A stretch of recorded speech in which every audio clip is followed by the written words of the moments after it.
Hello everyone, Nika here with your daily Neuro Nugget. It is Thursday, congratulations. By the way, I wanted to thank all of you because although I work 80-hour weeks and I don't have time to respond to all of you, but I try my best.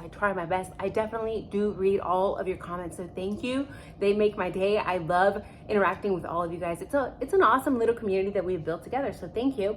And I did actually brew this concoction. It is peppermint, it is licorice, and 2 studies, guys, amazing studies. The 2023 peppermint study says that peppermint can actually modulate visceral and CNS sensitivity, meaning that it just may improve IBS and dyspepsia.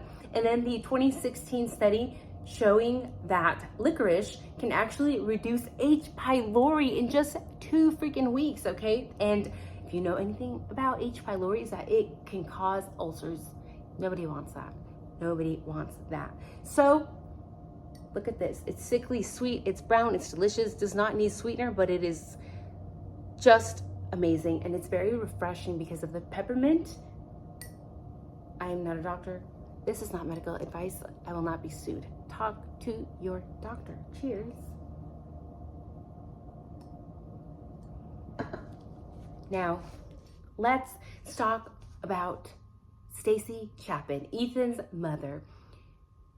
This podcast was very telling. I think we got to see a different side of her we had not been exposed to, but she did somewhat contradict herself just a touch. And again, I am not judging her. We should allow parents to grieve however they want to. That's just me. I know a lot of us say, but if I were a parent and I lost a child, I would have done X, Y, Z. But the truth of the matter is that we all grieve very differently. Now, she said that when this crime took place and that she knew that her son was gone, she had 2 options. She said she could have either curled up and called it a day or put the pieces back together. And I think she chose the latter because she did what we say in the military. You pick up yourself by your bootstraps and you do what needs to be done. And she knew that she still had young children at home, fairly young, and her husband, right? Life goes on. Nothing will bring Ethan back. Her words. Now, they asked her in this podcast if she would be attending the trial if it happened, and she said no. And she also mentioned that she doesn't think anyone from her family will either. Again, this is extremely different style of grieving when you compare it to the Gonsalves, right? And again, I'm not judging. People are allowed to grieve how they will.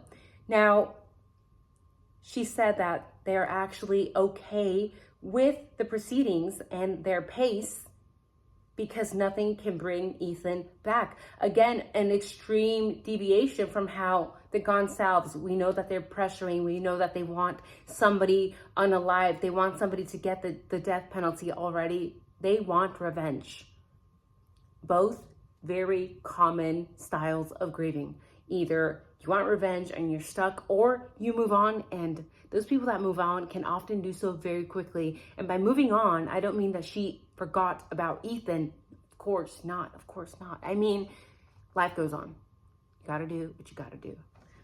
Now, she also talked about how social media and the true crime community has taken a toll. Who would have thought, right?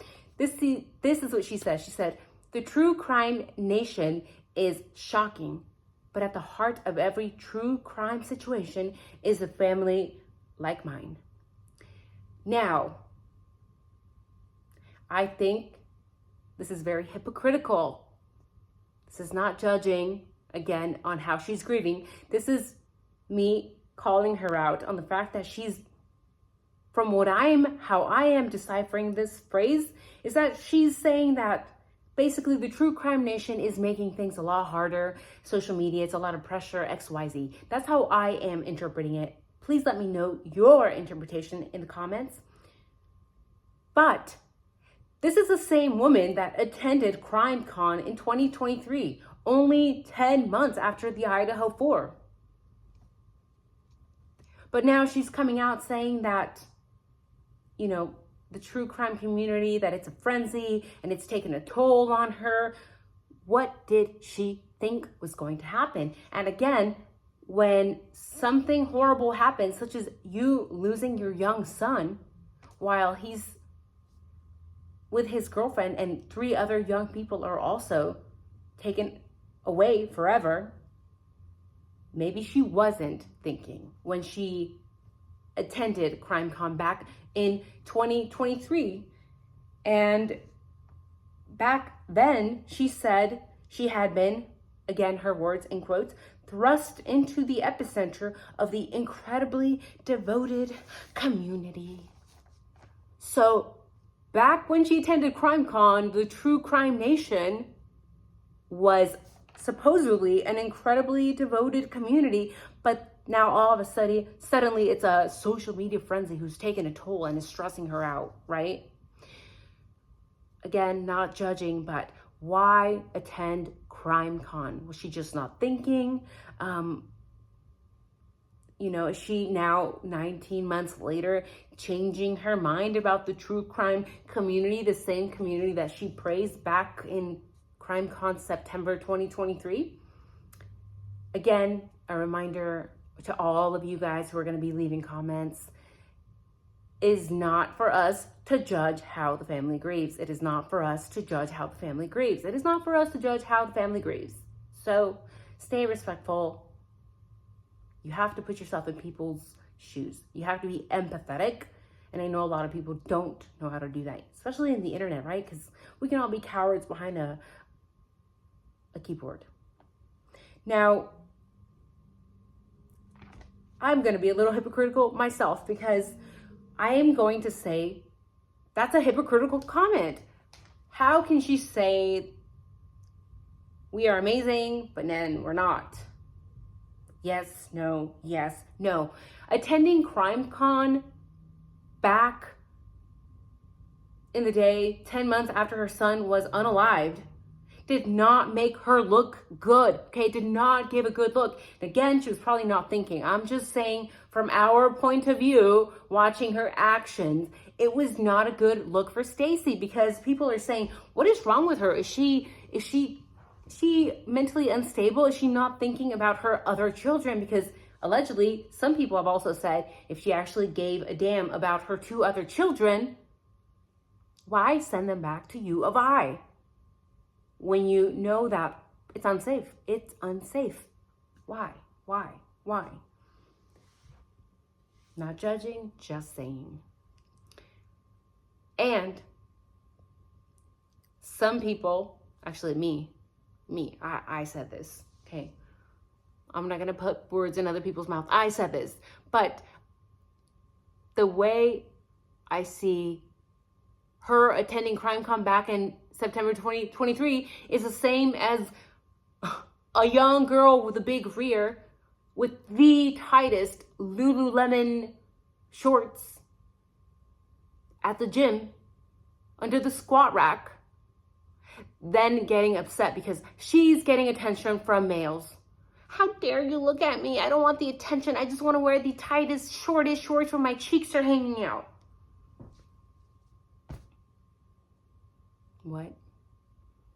How did Stacy not expect to get attention from the true crime community when you yourself attended CrimeCon 2023?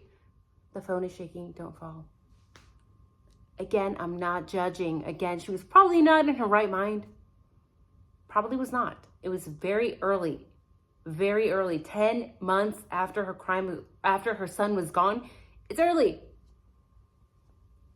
But I am just saying, you cannot be upset at what you did to yourself, Stacy. You went to CrimeCon. You attracted all these true crime community members.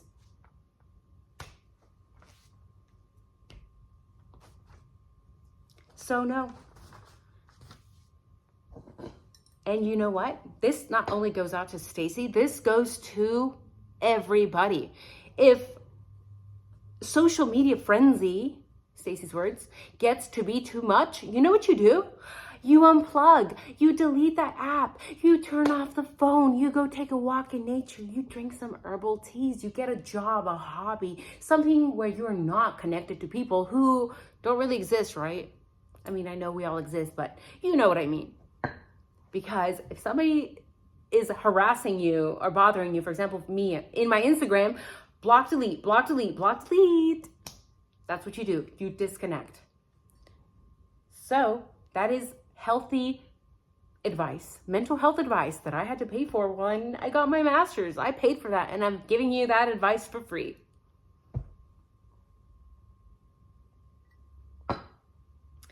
I think that Stacy is an amazing woman. I think she's an amazing mother. I think she is strong. She has that grit. I could just tell through the screen. I love her. I love that grit.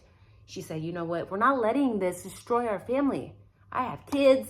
I have other children. I have a husband. We got to get our SHIT together. We have to continue. Life goes on. Yes, I miss my Ethan. Yes, I pretend he's a little football and I still carry him around. Her words, not mine. But one thing that still just keeps spinning is, why do we only ever see pictures of a very young, toddler-esque looking Ethan? We know that when Ethan passed, he was much older. Does she not have any pictures of when Ethan was older? Or, I'm going to kind of psychoanalyze here. Or is it because she sees her baby boy as a baby boy, which is also very normal, right? You can sometimes, as a mother, still see your 20-year-old son as just much younger, and maybe she just likes those pictures where he's got that baby face. Those are the pictures we're seeing. Very rarely do we see her and the Chapins share pictures of Ethan where he's got the facial hair. Maybe she just didn't like the facial hair. So let me know, what do you think about Stacy Chapin? Did you watch the podcast? And do you find it strange that she only shares pictures of Ethan when he's young? And what do you think about her now kind of indirectly bashing the true crime community? I don't really care, because we're here to talk about whatever we want to talk about and to get the truth. That's it for the day, guys. Have a good one. Leave me an emoji. Emojis make my day. Emojis give me dopamine. ADHD people love dopamine. So, bye-bye. Oh, do you guys like my shirt? I went here.